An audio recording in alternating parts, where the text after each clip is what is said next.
said, like, they need your help. And then the guy's just like, oh, it must be a guy. It can't be a woman or anything like that. Oh, man.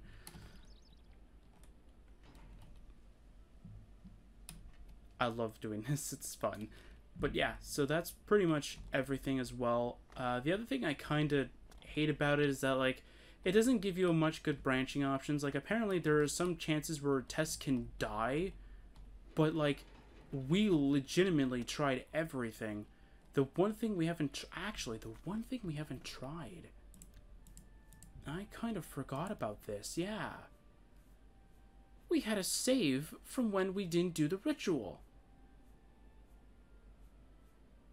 Is this... I don't remember which one's it. Is it... No, it's not that one. It's this one, right?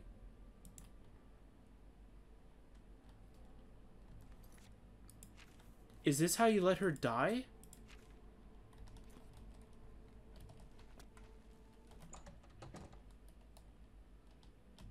Is this how you do it? Because, like, it says, like, you can... Like, you're not there in time and you kill her kind of thing.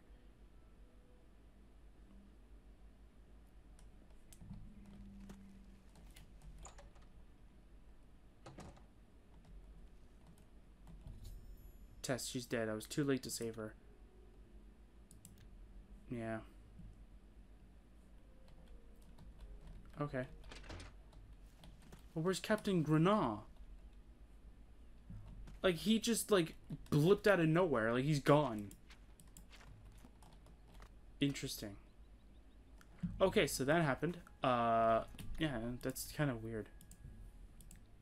So that is the way you can get Tess dead. And then the other one is, like, when you're charging through the inn kind of thing, and Captain Grenat is with you, you can kind of just tell him, like, you can kind of just, like, let him die kind of thing. And it's like, oh no, you can't continue because you don't know where Brother Thomac is, which is kind of interesting. But yeah, I also kind of don't like the fact that, like, Tess can't take a joke, like, oh, I go to Oblivion and go pick up potatoes for you if there is any. And then she's like, oh, that is so mean. It's like, what? Like, some of the lines I don't understand. Some, like, for the context of what it is, pretty much. Like, I kind of understand why she'd feel, like, sort of, like, angry at you for certain lines kind of thing.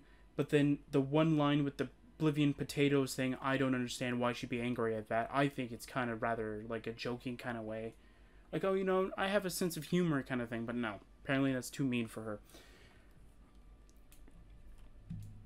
But yeah, so the other thing is that right now, if I were to ever sort of team up with Tess, I cannot take off my armor. If I were to ever take off my armor, she will be very, very angry with me. Look at the Oblivion modded playthrough if you want to see that, because I'm not going to do it again, because why would I? It's the same thing. Good tidings, citizen. But, alright, so the game decided to crash on me. Hooray for that. I guess so, yeah. So there's a couple of other things that I also wanted to mention as well. So, like, I just thought of this after the crash, so I kind of just want to talk about it as well. There could have been some other dialogue options that could have happened too. Or just sort of other responses kind of thing that could have happened. Like, you know, like, Tess could have been more, like, sort of snippy at certain things. Or just have, like, a different overall just sort of message to kind of, or just a overall different dialogue option that can happen. Like, the one with about, again, the Oblivion potatoes. She could have been like, I never heard of Oblivion having potatoes or something like that. Like, yeah, I could go for that. And it's supposed to be, like, sarcastic, right? It's not meant to be, like, done seriously. So it could have been, like, it could have been better executed is pretty much where I'm trying to get at. Yes, for the whole sort of conversation with Tess and all that. I think there could have been at least a little bit more effort done for it. But you know what? It's fine. Everything else is okay and all good kind of thing. So you know what? I don't really care. The game is done, or the mod is done pretty much.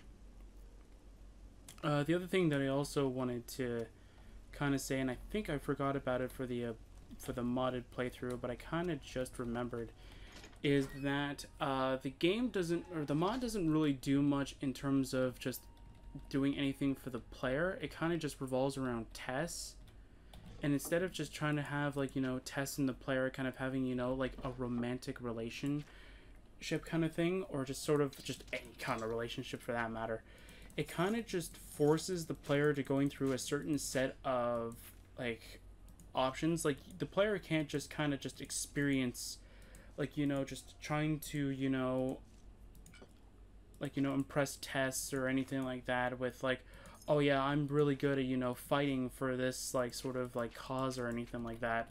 Nope, just overall, just we have to follow a set guideline. Although the one dialogue option that I kinda didn't really I don't really understand why it was even made, for that matter, just adjusting the mic a little bit, is for Tess. So Tess has a thing that, okay, now I'm forgetting it.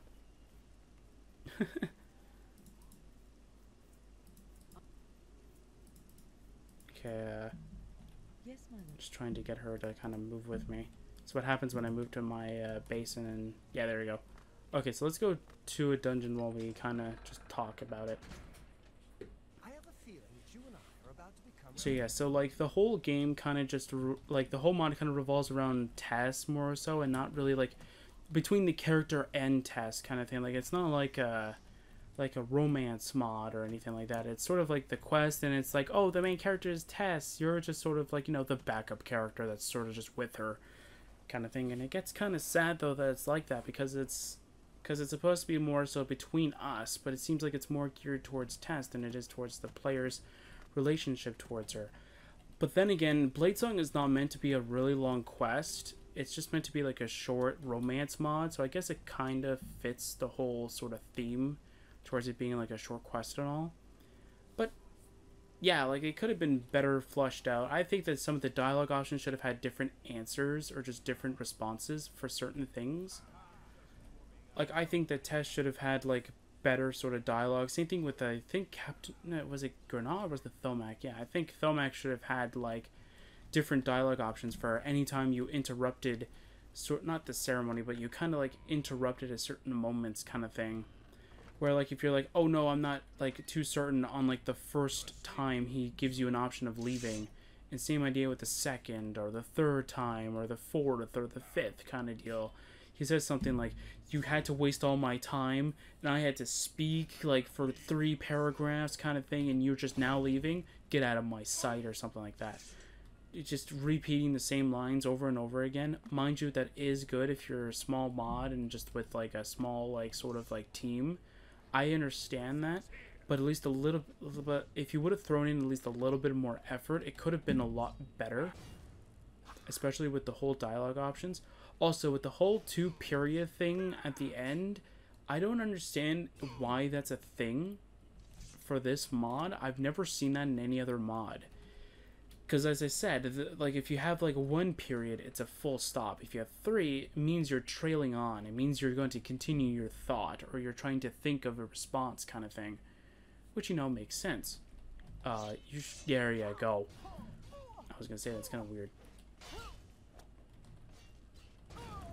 But yeah, so I'm going to do a little bit more of experimenting with the sort of Tess AI kind of thing, or the Tess companion. I'm going to try and make it so though she doesn't just randomly want to attack me, because anytime I take off the armor, she gets randomly like really angry at me, and she goes like, oh, you're different, and then she just starts attacking me. And it's like, what? I didn't do anything wrong. I just took off my armor. But it's fine. I'm gonna go figure out what the problem is, and I'll fix that real quick so it doesn't happen again. Is there anybody down here? Okay, there's supposed to be someone down here, but I guess not. Alright. So there's little to anything like pretty much to talk about mostly. Just as I said, just a little bit more fleshed out with the storyline. Could have been a lot better. The fact that like it sort of contradicts itself at the beginning. So they say that you shouldn't try and fight the Daggerkai at night because they're more difficult to kill. If you would have made it so that anytime you hit, they would have fully regenerated all the damage they would have taken, I can see that being a threat, and you don't want to go and deal with that. But no, you can kill them. It's not that difficult. Like, I literally just used this spell, and they all died. So it's like, wait, so like, what's the threat here? Like, I don't understand what's going on here. Like, how are they so threatening? Is it just because they can do a lot of damage to the NPCs, or is it just that, you know, when you're not sort of like geared up like I am kind of thing, it gets very difficult. Like, as we showed off a little earlier, like, it just shows like they can deal with it. It's not that they can't, is that they're going to lose more members. But as we saw, I could just cast my spell and everybody just dies, so it doesn't really matter. You're still going to have that high casualty number. But if you're not sort of like me and you're actually going to try and do everything, then yeah, you're going to actually go and try and do everything. You're going to try and keep like Tess and all of them alive and not actually go through all the combat and stuff. Or you're going to go through all the combat, I should say. But then again, if you're going to do it, do half scale battle. Full scale is more so if you don't care about the casualties kind of thing. You just want to dive in head first. Like I did. Like, I only did it specifically just because I wanted to try out if I can even do it. And the fact that we sort of lagged at one point specifically made me go like, oh no, my computer may not be strong enough for this. And I'm like, wait a minute, it should be. But it's fine. It's... the other thing is that the whole Tess companion thing is actually a very nice companion. You don't really have to worry about her equipment. Her equipment will always be fully sort of done. Like, it'll always be fully repaired, which is a very nice touch. I very much like that. As it kind of helps out a lot, especially during, like, the mid to late game. Right? When you're not going to really have much in terms of, like repair hammers. They kind of just go, okay, I gotta go into your inventory, gotta go take all the armor out, repair it, and then give it back to you. There was another or maybe was it you? I might be thinking of the other companion. No, I might be thinking of the other companion, actually. Yes, my lord. Is it? How can I help? Wait, what? Oh. Okay, wait. No, never mind. Tess doesn't have the auto repair thing. Okay. So I thought it was her. It might be a different companion that has that, and I kind of just sort of just thought that it was Tess and not her.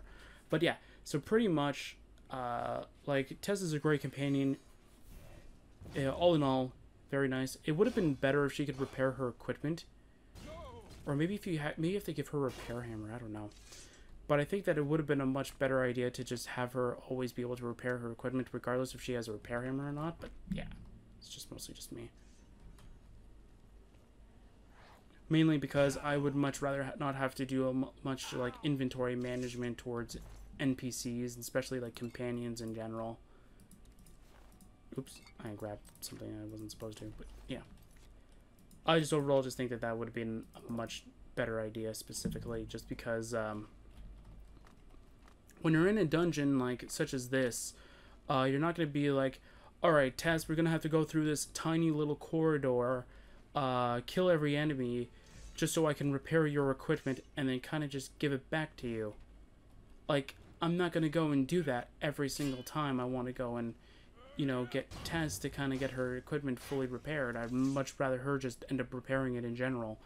And then me just running around going like, ah, yes, Tess has her equipment fully repaired and stuff. But yeah, either way, it's all good.